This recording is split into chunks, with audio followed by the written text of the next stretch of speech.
Have you ever seen a man with no shadow? I have. I saw it with my own eyes, many years ago, in my village. His name was Cato, and this is the story of how he traded his shadow for gold. Our village was a simple place. The earth was red under our feet, and the sun was a friend. In the evenings, as the sun dipped low, it would paint the sky in orange and purple, and our shadows would grow long, dancing beside us as we walked home. We didn't have much, but we had our stories, our families, and our shadows. Cato was a boy just like any other, but his dreams were bigger than our village. He was poor, and he was tired of it. He would watch the traders pass through with their fine clothes and heavy coin purses, and his eyes would fill with a deep longing. He wanted what they had. He wanted to be rich. I remember the evening it happened. The air was warm, and the children were playing their last games before nightfall, their laughter mixing with the sound of crickets. I was sitting outside my hut, watching their long shadows chase them on the red earth paths.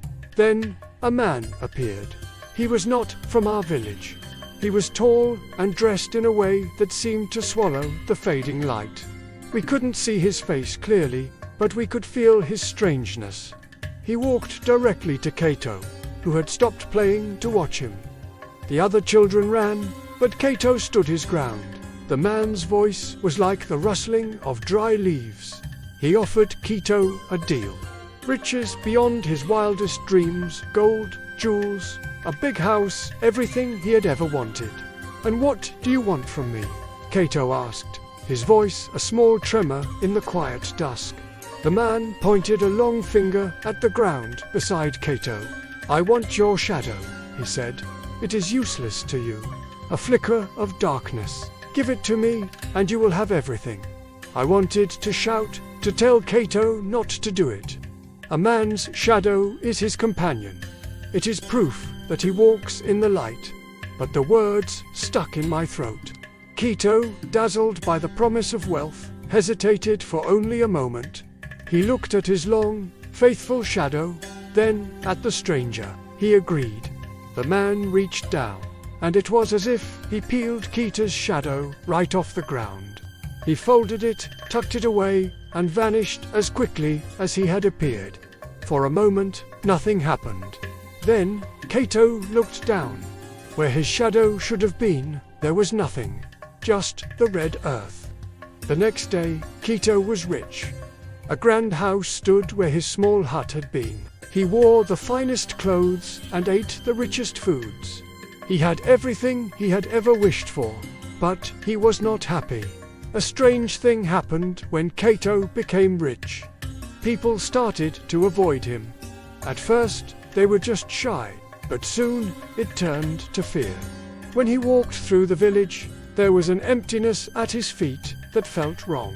Under the bright midday sun, when everyone had a small, dark patch following them, Cato had none. It was unsettling. The animals felt it too.